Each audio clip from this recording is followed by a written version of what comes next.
Anochi Hashem Elokecha. Je suis l'Éternel ton Dieu. Vous savez que dans cette paracha, la portion biblique que nous allons lire ce Shabbat, bien, il y a une répétition par Moïse des 10 commandements. Donc, ça commence avec par quelle lettre? Aleph. Alors on va réfléchir sur le Aleph. Mais quand,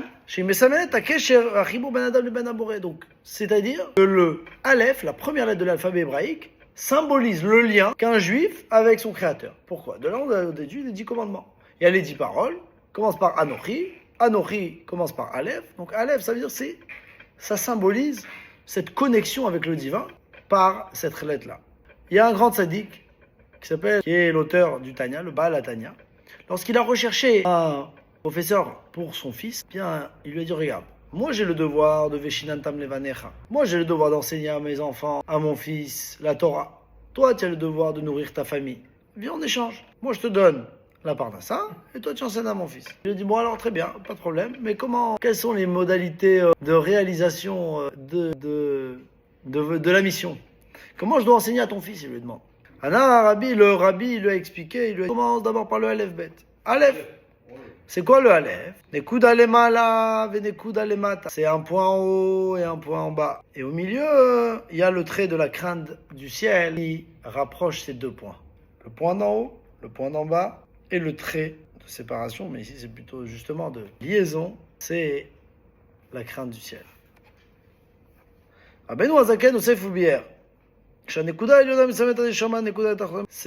la neshama, l'âme, le spirituel, le métaphysique. Et le point d'en bas, symbolise le corps. Donc on sait que le matière et le spirituel ne sont pas les plus grands amis, ils sont séparés l'un de l'autre. Et ils sont à l'opposé l'un de l'autre, a priori. Pas les Shiofod Menugadot. Ils ont des aspirations totalement différentes, totalement opposées. Il n'y a pas de lien.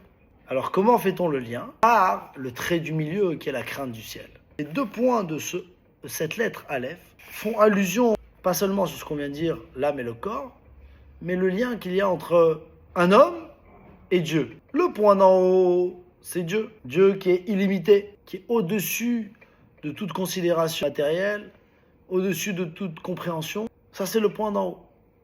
Et le point d'en bas, c'est l'homme. L'homme qui est bas, imité, créé. Et le lien, c'est la Torah et les mitzvot. C'est l'étude de la sagesse divine par l'intellect de l'homme et la connexion par l'accomplissement des commandements qui est la réalisation de la volonté divine. Si vous remarquez, quelle forme a été choisie? C'est un point. C'est un point en haut et un point en bas. La force du point, c'est qu'elle ne prend pas de place. Elle n'a pas d'existence véritable. Et donc ce point symbolise également l'annulation totale et le manque de ressenti, si on peut dire. On n'existe pas. Dieu est symbolisé par le point, parce qu'il est incompréhensible, imperceptible, indicible. Ce que nous savons de l'éternel, ce n'est qu'un point, pas plus. On sait qu'il existe. Ça, c'est le point d'en haut. Et l'homme, également, est symbolisé par un point. Parce que la seule manière de se connecter avec le divin, c'est en étant un point. C'est-à-dire lorsque je ressens que je ne suis rien. Comme on a déjà dit, je pense, donc je suis. Si je ne pense pas, je ne suis pas, je n'existe pas. Donc si je n'existe pas, il y a de la place. Qui est-ce qui va exister dans cette place? Hachem. Et donc c'est ce point-là du Aleph. Et le lien qu'il y a entre les deux, entre l'homme et son créateur, ça passe par la crainte de Dieu, du ciel que la crainte de Dieu.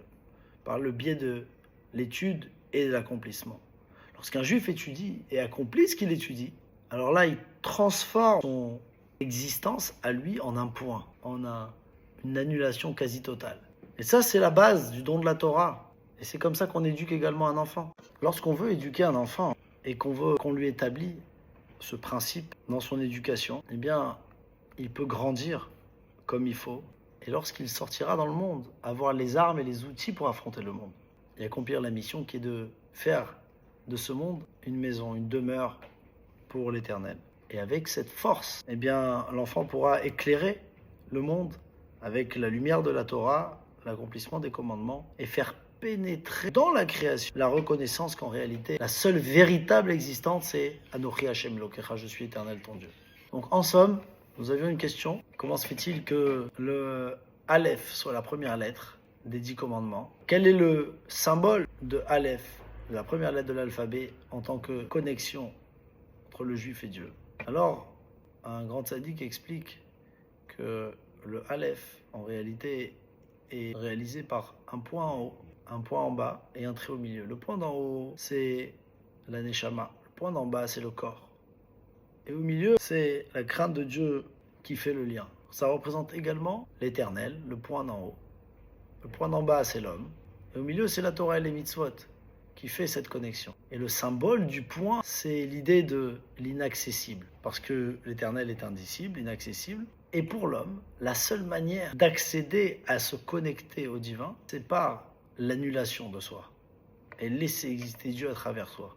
Comment ça marche? Par la Torah et les mitzvot et par la crainte du ciel. C'est pour ça que lorsqu'on éduque un enfant, on lui donne ce prérequis, si je puis dire, pour essayer de réaliser sa mission. Et que lorsqu'il a bien assimilé cela, eh bien, il se met de côté, il laisse l'espace pour apprendre et recevoir comme il faut, et ensuite réaliser. Voilà, merci messieurs, merci pour votre attention.